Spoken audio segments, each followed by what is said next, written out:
Tube Tamil வணக்கம்.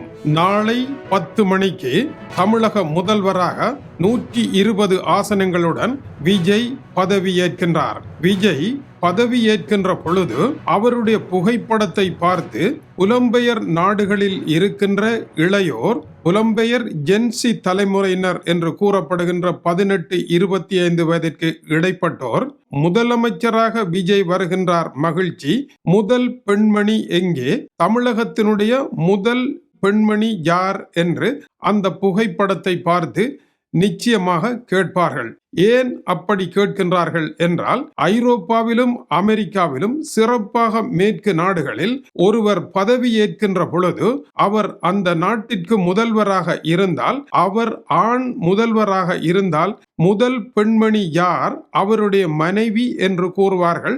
அவர் பதவியேற்பு வைபவத்தில் அலங்காரமாக வருவார். அந்த இடத்தில் முதல் பெண்மணி என்கின்ற மரியாதையை அவர் பெற்றுக் கொள்வார். அப்படி ஒரு மரியாதை தமிழகத்தில் நடக்குமா என்று பார்ப்பார்கள். ஏனென்றால் விஜயனுடைய அரசியல் இன்று ஐரோப்பா, அமெரிக்கா உட்பட தமிழ் இளையோரிடையே மிகப்பெரிய அளவில் பேசப்பட்டிருக்கின்றது. வெளிநாட்டு பத்திரிகைகள் எல்லாம் மிக பெரிதாக இந்தியாவினுடைய நடுவண் அரசு தேர்தலை விட மிகப்பெரிய அளவில் எழுதியிருக்கின்றார்கள். அவர்களும் நாளை விஜய் பதவி ஏற்கின்ற பொழுது முதல் பெண் யார் என்று பார்ப்பார்கள். எனவே இதனுடைய வரலாறு என்ன, ஏன் இப்படி பார்க்கின்றார்கள் என்ற கேள்விக்கான பதிலை இந்த ஆக்கம் தர முற்படுகின்றது. இரண்டாவது கேள்வியை கேட்பார்கள், விஜய் தன்னுடைய தந்தையிடம் சென்று ஆசீர்வாதம் பெறுவாரா என்று. இந்த கேள்வியை கேட்பது யார் என்றால் புலம்பெயர்ந்த முதலாவது தலைமுறையினர். அவர்கள் எதற்காக விஜய் சென்று தந்தையிடம் ஆசீர்வாதம் பெறுவாரா என்று கேட்கின்றார்கள். அதுபோல பெண்கள் தாயிடம் ஆசீர்வாதம் பெறுவாரா என்று கேட்கப் போகின்றார்கள். இந்த இரண்டு காட்சிகளும் நாளை விஜய் பதவி ஏற்கின்ற பொழுதும் பதவி ஏற்ற பின்னரும் ஏற்படுத்த போகின்ற கேள்வி. இந்த கேள்வியை கேட்பதை தமிழக ஊடகங்கள் நாகரிகம் கருதி கேட்காமல் விட்டுவிட்டார்கள். ஆனால் கேள்விகள் வருகின்றதை பார்த்த பின்னர் பதிலை சொல்ல வேண்டியதும் அதை இளைய தலைமுறையினரிடையே கூறாமல் தவிர்ப்பதும் மேலை நாட்டு கல்வி முறையில் ஏற்புடையதாக இருக்காது என்பதனால் இதை நாகரிகமாக விளங்கப்படுத்த முயற்சி எடுக்கின்றோம்.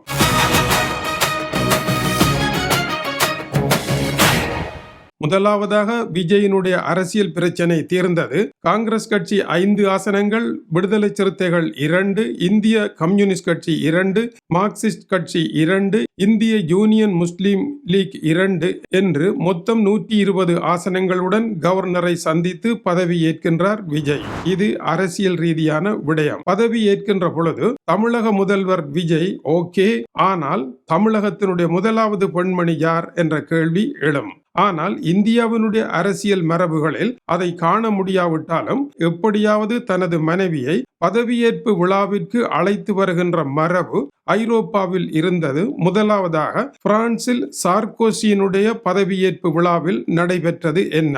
சார்கோசியினுடைய மனைவி அவருடன் உறவில்லாமல் அவருடைய பெண்கள் தொடர்பான ஒழுக்கம் காரணமாக அதிருப்தி அடைந்து இன்னொருவருடன் சென்று விட்டார் வாழ்வதற்கு. அவர் அமெரிக்காவில் தங்கியிருந்த பொழுது சார்கோசி தேர்தலில் வெற்றி பெற்றுவிட்டேன், பிரான்சினுடைய முதல் பெண்மணி யார் என்று எல்லோரும் கேட்பார்கள், ஆகவே தயவு செய்து வந்துவிடு என்று அவரை மன்றாட்டமாக அழைத்து வந்தார். வந்த பொழுது அவர் சொன்ன விடை, நான் உன்னுடைய மாளிகையில் இருக்க மாட்டேன், வேறொரு ஹோட்டலில் இருப்பேன், பதவியேற்பு விழாவில் பக்கத்தில் நிற்பேன், ஆனால் என்னுடன் தொட்டு பேசுதல் கூடாது என்று அந்த விழாவில் 1 மணி நேரம் நின்று மறுபடியும் அமெரிக்காவிற்கு சென்றார். இது பழைய மனைவியை சம்பிரதாய பூர்வமாக தன்னும் அழைத்து வந்து முதல் பெண்மணி என்று காட்ட வேண்டிய சூழலை சார்கோசிக்கு ஏற்படுத்தியது. அவருக்கு வேறொரு காதலி இருந்தது, இன்னொரு கதை.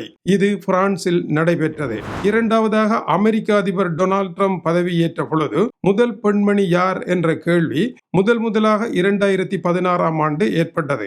அமெரிக்க அதிபரனுடைய முதலாவது மனைவி, அவரும் இப்போதைய மெலனியா ட்ரம்பை போல மாடல் அழகிதான். எனவே நான் தானே முதலாவது மனைவி, நான் தானே அமெரிக்காவினுடைய வெள்ளை மாளிகையினுடைய முதல் பெண்மணி என்று அவர் போர்க்கோலத்தை தூக்கினார். ஆனால் டொனால்ட் ட்ரம்புடன் வாழ்ந்து வருபவர் மெலனியா ட்ரம்ப் தான். அவருக்கு ஒரு மகனும் இருக்கின்றார், பெரன் ட்ரம்ப். எனவே டொனால்ட் ட்ரம்ப் கூறினார், முதலாவது மனைவியை கைவிட்டு விட்டேன், உனக்கு பிரான்சில் இருக்கின்ற இஸ்ரேலிய தூதராலயத்தில் தூதுவர் பதவியை தருகின்றேன், அங்கு செல் என்றார். தூதுவர் பதவி எனக்கு தேவையில்லை என்று முதல் மனைவியாகிய மாடல் அழகி தூக்கி எறிந்தது டொனால்ட் ட்ரம்பினுடைய பதவியேற்பு நிகழ்வில் ஏற்பட்ட சக்களத்தி சண்டையாக இருந்தது.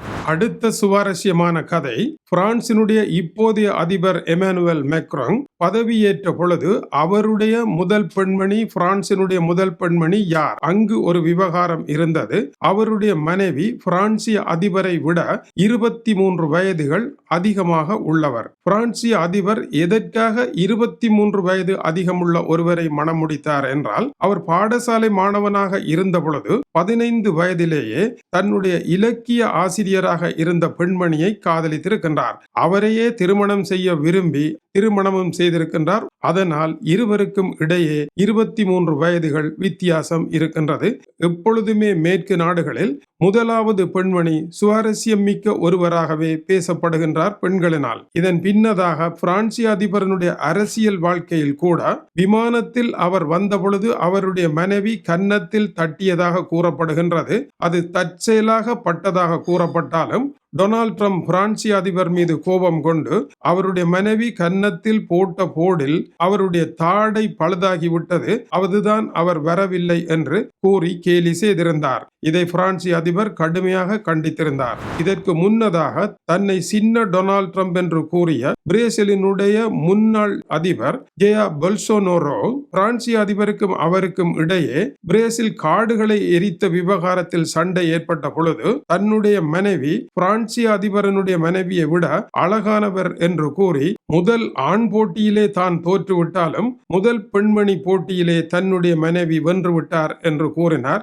இது ஒரு பெரும் அரசியல் பிரச்சனையாக மாறியது. ரஷ்ய அதிபர் இன்று 2வது உலக மகா யுத்தத்தை வெற்றி பெற்ற அணிவகுப்பில் பங்கேற்றார். நாஜிகளை வெற்றி பெற்ற இந்த அணிவகுப்பில் அவருடைய மனைவியை காணவில்லை.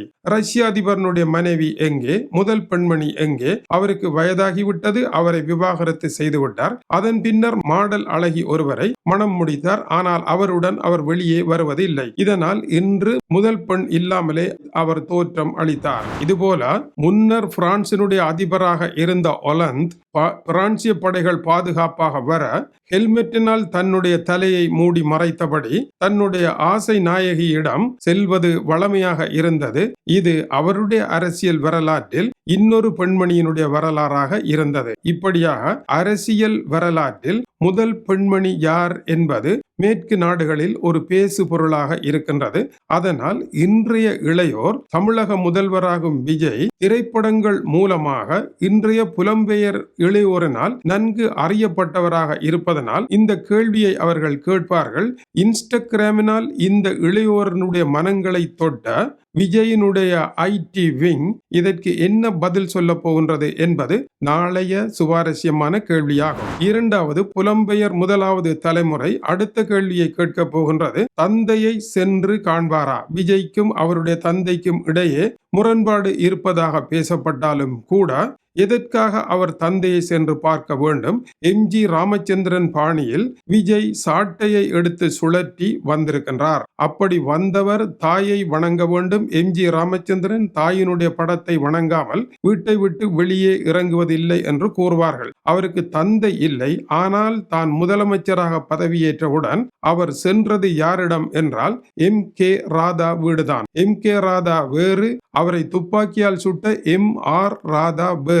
MK ராதா என்பவர் பழைய பிரம்மாண்டமான ஜெமினியால் தயாரிக்கப்பட்ட இன்றும் தயாரிக்க முடியாத உலகின் பிரம்மாண்டமான திரைப்படமாகிய சந்திரலேகா திரைப்படத்தில் கதாநாயகனாக நடித்தவர்தான் MK ராதா. எம்ஜி ராமச்சந்திரனுடைய திரை வாழ்வின் ஆரம்ப காலங்களில் அவரை தூக்கிவிட்ட ஒருவராக இருந்ததனால் அந்த நன்றியை மறவாமல் அவருடைய வீட்டிற்கு சென்ற பொழுது எல்லாவற்றிலும் இருந்து விலகி திரை வாழ்வும் இல்லாமல் வயதான நிலையில் அந்திம காலத்தில் இருந்த அவர் எம்ஜிஆர் தன்னை பார்க்க வந்தார் என்றவுடன் பரவசமான ஆனந்தத்தை அடைந்து என்னை போய் பார்க்க வந்தாயே தம்பி என்றவரை கேட்ட பொழுது உலகம் எம்ஜிஆரை திரும்பி பார்த்தது.